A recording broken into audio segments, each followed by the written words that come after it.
زندگی میں ماں باپ کی دعا نہیں ہے اس کی زندگی کبھی پربہار نہیں ہو سکتی، اس کی زندگی خوشیوں سے مالا مال نہیں ہو سکتی۔ آج انسان سب کی دعا لینا چاہتا ہے، ماں باپ کی دعا نہیں لینا چاہتا، مگر یاد رکھیں آپ کے لیے کوئی بھی بڑے سے بڑا پیر، بڑے سے بڑا عالم، بڑے سے بڑا مفتی، بڑے سے بڑا خطیب، بڑے سے بڑا ادیب اگر آپ کے لیے دعا کر دے، اللہ چاہے تو دعا قبول کرے، اللہ چاہے تو رد کر دے۔ وہ قادر و قیوم بے نیاز ہے، وہ چاہے جس کی دعا رد کر سکتا ہے، اس کے لیے اس کو کوئی پوچھ نہیں سکتا، اس پہ کوئی فرض واجب نہیں ہے۔ وہ کرم، وہ قبول کرے تو کرم ہے، رد کر دے تو اس کا عدل ہے۔ اللہ چاہے جس کی دعا رد کر دے، لیکن سنو سنو، سب کی دعا رد ہو سکتی ہے، کسی کی دعا کی قبولیت کی گارنٹی نہیں ہے سوائے ایک دعا کے۔ میرے کریم آقا فرماتے ہیں کہ جب ماں باپ اپنی اولاد کے لیے دعا کرتے ہیں تو اللہ ان کی دعا رد نہیں کرتا بلکہ قبول کر لیتا ہے۔ حضور فرماتے ہیں دعا والدہ لولدہ کا دعائی لکم، تمہارے باپ کی دعا تمہارے حق میں ایسی ہے جیسے نبی کی دعا امتی کے لیے ہوا کرتی ہے۔ جب کوئی ماں اپنی اولاد کے لیے دعا کرتی ہے تو اللہ کا عرش جنبش کرنے لگتا ہے۔ اللہ فرماتا ہے اے عرش رک جا، عرش کہتا ہے کیسے رکوں؟ آج ایک ماں اپنی اولاد کے لیے دعا کر رہی ہے، جب تک تو اس کی دعا قبول نہ کرے گا میں رکنا، میں ہلنا بند نہیں کروں گا۔ قدرت کی طرف سے جواب آتا ہے تو نے ہلنا بعد میں شروع کیا، ہم نے تو اس سے پہلے اس کی دعا کو قبول فرما لیا۔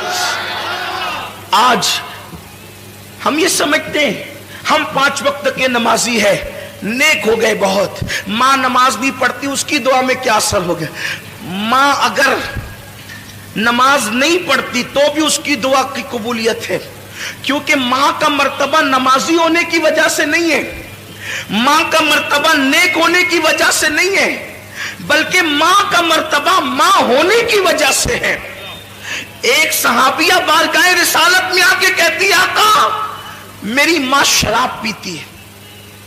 صحابیہ کہہ رہی میری ماں شراب پیتی ہے، کیا میں اپنی ماں کی خدمت کروں؟ حضور فرماتے ہیں ہاں خدمت کر۔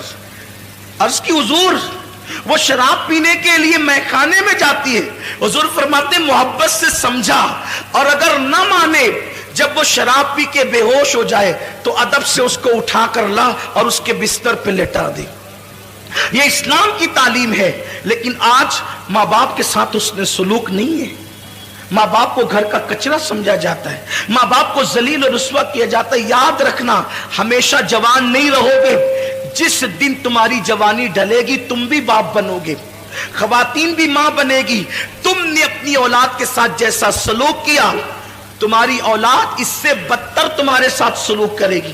تم اپنے ماں باپ کے ساتھ جیسا سلوک کرو گے، جیسا سلوک کرو گے، اگر ان کو ستایا اس سے زیادہ تم ستائے جاؤ گے، اور تم نے ان کی خدمت کی تو اس سے زیادہ تمہاری اولاد تمہاری خدمت کرے گی۔ یہ بڑے عظیم لوگ ہیں۔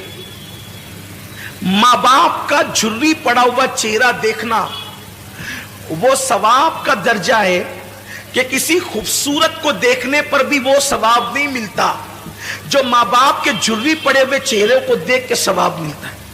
اور یہ بات ہمیشہ یاد رکھنا، جس دن یہ چہرے قبروں میں چلے جائیں گے نا، پھر ان چہروں کو ترسو گے تو یہ چہرے کبھی خواب میں بھی نظر نہیں آئیں گے۔ یہ چہرے ہر عبادت کی قضا ہے۔ میں اپنے اہل علم دوستوں سے توجہ چاہتا ہوں، غلطی کروں تو میری اصلاح کریں۔ ہر عبادت کی قضا ہے۔ عشاء نہیں پڑھی، کبھی احساس ہو گیا کہ میں نے فروری کی 2019 کی 9 تاریخ کی عشاء نہیں پڑھی تھی، زندگی میں جس دن احساس ہو جائے اس دن پڑھو، اس کی قضا ہے۔ 10 تاریخ کی فجر نہیں پڑھی تھی، جس دن احساس ہو جائے پڑھ لیا، زندگی بھر میں اس کی قضا ہے۔ ہر عبادت کی قضا ہے۔ ماں باپ کا چہرہ دیکھنا وہ عبادت ہے، اس کی کبھی قضا نہیں ہو سکتی، اس کی کبھی قضا نہیں ہو سکتی۔ اور زندگی میں جس دن ماں باپ نہیں ہوں گے اس دن آپ کو اپنے ماں باپ یاد آئیں گے۔ ارے میں کیا اور آپ کیا، اپنی کیا اوقات اور اپنی کیا حیثیت ہے۔ اللہ کے رسول صلی اللہ علیہ وسلم کو خود زندگی میں کئی مرتبہ اپنے ماں باپ یاد آئے. اگر ہر موقع کا ذکر کروں تو ایک طویل وقت چاہیے، لیکن تو میں عرض کر رہا تھا کہ کئی بار حضور کو والدین یاد آئے، لیکن ایک مقام پر حضور ایک موقع صرف عرض کر رہا ہوں، ایک موقع صرف عرض کر رہا ہوں کہ حضور علیہ الصلوۃ والتسلیم کو جب ماں باپ کی یاد آتی تھی تو حضور کی آنکھوں میں آنسو آ جاتے. حضور کو ظاہر سی بات ہے جو رحمت للعالمین ہو، جو سب سے پیار کرتے ہوں، وہ اپنے ماں باپ سے کتنا پیار کرتے ہوں. اور حضور کے ماں باپ جیسے ماں باپ ہونے کی حیثیت سے کسی کے نہیں ہے. اگر بات حضور کے والدین کی آئی ہے تو مجھے حضور کی امی جان کی یاد آ گئی. حضور کی امی جان سیدہ آمنہ جب لوگ دور جہالت میں جیتے تھے تو اس وقت حضور کی امی کے پاس اتنا علم تھا کہ حضور کی امی شاعری کرتی تھی. شاعرہ تھی حضور کی امی جان. ان کی شاعری کتابوں کے اندر موجود ہے. بہت بڑی دانشور تھی حضور کی امی جان سیدہ آمنہ خاتون سلام اللہ علیہا. بلکہ حضور کی امی کی یاد آئی ہے تو میں دو باتیں عرض کرنا چاہتا ہوں. ایک بات کہنا چاہتا تھا لیکن ایک بات اور یاد آئی. حضور علیہ السلام کی عمر جب 6 سال کی ہوئی تو اس وقت حضور کی امی کا وصال ہو گیا. حضور کی والدہ کا وصال ہو گیا. وصال کا سبب یہ چیز بنی کہ حضور کی عمر 6 سال کی تھی. حضور کی امی جان نے کہا میرے شہزادے محمد تم نے اپنے والد کی زیارت نہیں کی ہے، ایک کام کرو کہ تمہارے والد کی قبر یثرب میں ہے، یعنی موجودہ مدینہ منورہ. اس وقت وہ مدینہ نہیں بنا تھا، یثرب اس کہلاتا. یثرب میں ہے تمہارے ابا کی قبر. چلو تم نے باپ کا چہرہ تو نہیں دیکھا، تم کو والد کے مزار کی زیارت کرا کر کے لاتی ہوں. حضور علیہ السلام 6 سال کی عمر میں پہلا سفر کرتے ہیں. حضور کا یہ پہلا سفر ہے 6 سال کی عمر میں. اور 6 سال کی عمر میں پہلا سفر حج کے لیے نہیں ہے، تجارت کے لیے نہیں ہے، نماز کے لیے نہیں ہے، بلکہ مزار کی زیارت کے لیے.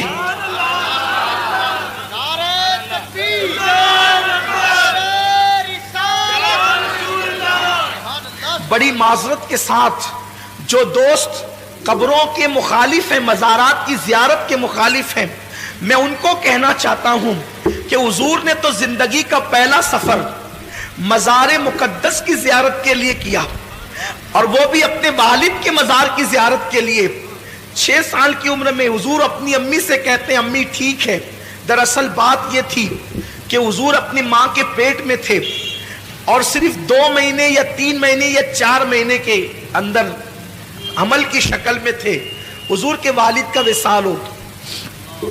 حضور کے والد کا وصال ہو گیا. وہ تجارت کے لیے گئے تھے، ملک شام سے واپس لوٹ رہے تھے جسے ہم مدینہ منورہ کہتے ہیں. اب جب وہاں پہنچے تو ان کی ننیال میں رکے، بیمار ہوئے اور وہیں پر آپ کا وصال ہو گیا. تو حضور کی امی نے کہا تھا بیٹا چلو میں تمہیں اب تمہارے والد کی مزار کی زیارت کرا دوں. جناب عبد المطلب سے اجازت لی اور اجازت لے کر کے 3 نفری قافلہ حضرت سیدہ آمنہ اور ان کی کنیز ام ایمن اور حضور علیہ السلام، یہ تینوں چل پڑے مدینہ شریف کی طرف. اب میں اس کو یثرب نہیں کہوں گا کیونکہ ہمارے یہاں یثرب کہنا بے ادبی ہے، لیکن اب آپ سمجھ لیں کہ وہ یثرب پرانا نام ہے اور ابھی وہ مدینہ نہیں بنا تھا، لیکن پھر بھی میں مدینہ منورہ کہوں گا. تو سرکار چلے. 1 مہینے تک حضور نے اپنی امی کے ساتھ وہاں قیام کیا بچپنے میں 6 سال کی عمر میں، اور قبر والد کی قبر پہ جاتے امی کے ساتھ. جب رخصتی کا وقت آیا کہ اب جانا ہے مکہ المکرمہ تو حضور کی امی کبھی اپنے شوہر کی قبر کو دیکھتی ہے اور کبھی حضور کے چہرے کو دیکھتی ہے، اور شوہر کا صدمہ. حضور کی امی جان کی عمر ابھی 18-19 سال ہی تھی کہ وہ بیوہ ہو گئی. 18-19 سال کی عمر میں بیوگی آخر کیا چیز ہوتی ہے؟ سوچیں نا ذرا. اگر کوئی عورت 19 سال کی عمر میں یتیم ہو جائے تو اس کو اتنا صدمہ نہیں ہوتا جتنا اس کو بیوہ ہونے کا صدمہ ہو. حضور کی امی بیوہ ہوئی اتنی چھوٹی سی عمر میں، اور حضور کے والد کا وصال اتنی چھوٹی عمر میں ہوا ہے کہ ان کو ابھی داڑھی کے بال بھی نہیں نکلے تھے، بال نکلنا شروع ہوئے تھے اور ان کا وصال ہو گیا. یعنی زندگی کی مکمل بہاریں بھی نہیں دیکھی ہے اور وصال ہو گیا تو کبھی شوہر کی قبر دیکھتی ہے، کبھی بیٹے کا معصوم سا چہرہ دیکھتی ہے. اور 6 سال کی عمر میں میرے نبی کتنے خوبصورت لگتے ہوں گے.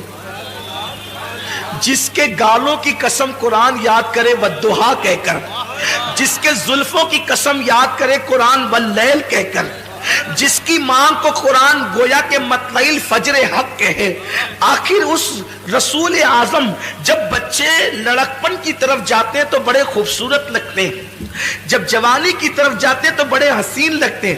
عام بچے بھی خوبصورت لگتے ہیں، تو جس کی صورت خدا بھاتی ہو اس کے شباب کا عالم کیا ہوگا. گود میں عالم شباب، حال شباب کچھ نہ پوچھ.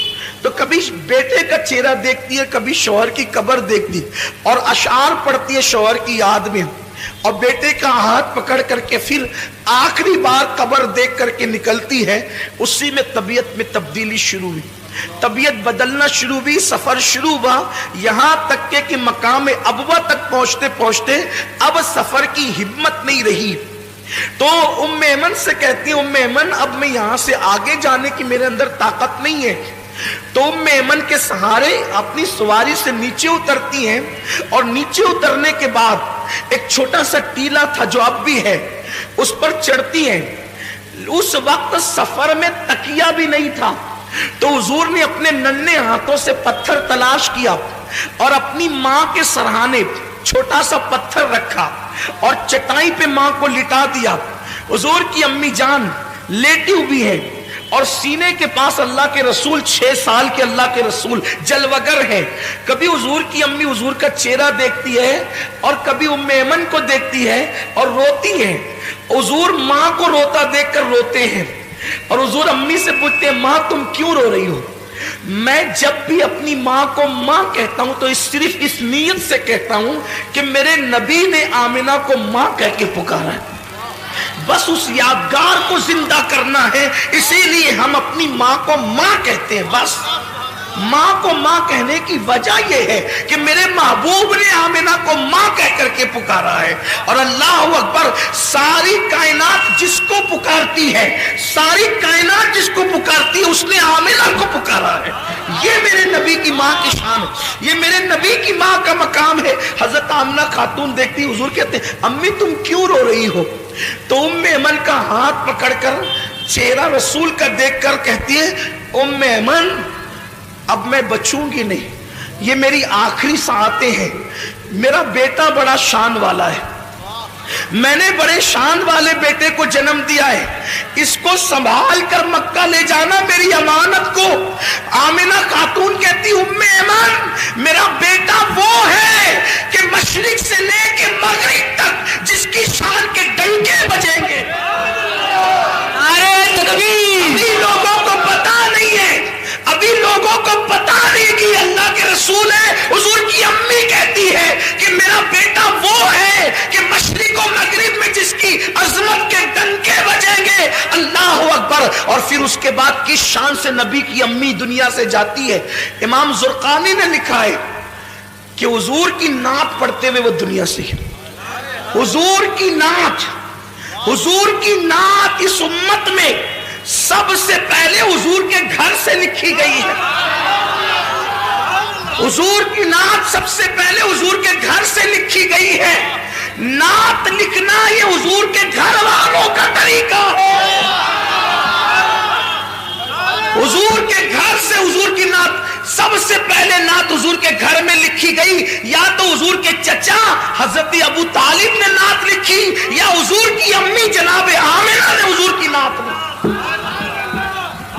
اب حضرت آمنہ نے کیا لکھا؟ حضرت آمنہ کے جو اشعار ہے اس کا مفہوم پیش کر رہا ہوں. وہ کہتی ہیں، ہر نئی چیز پرانی ہو جائے گی، ہر نئی چیز پرانی ہو جائے گی، ہر عروج کو زوال آئے گا. فرماتی ہے مگر مجھے کوئی بھلا نہیں سکے گا، مجھے کوئی بھلا نہیں سکے گا. ذرا دیکھیں تو کیوں نہیں بھلائے گا؟ وہاب کی بیٹی ہے اس لیے، عبد المطلب کی بہو ہے اس لیے، عبداللہ کی بیوی ہے اس لیے، عرب کی خاتون ہے اس لیے، قریشی ہے اس لیے. کہتی ہے کہ مجھے بھلایا نہیں جائے گا، ہر نئی چیز پرانی ہوگی، ہر عروج کو زوال آئے گا، مجھے بھلایا نہیں جائے گا. کیونکہ میں نے ایسے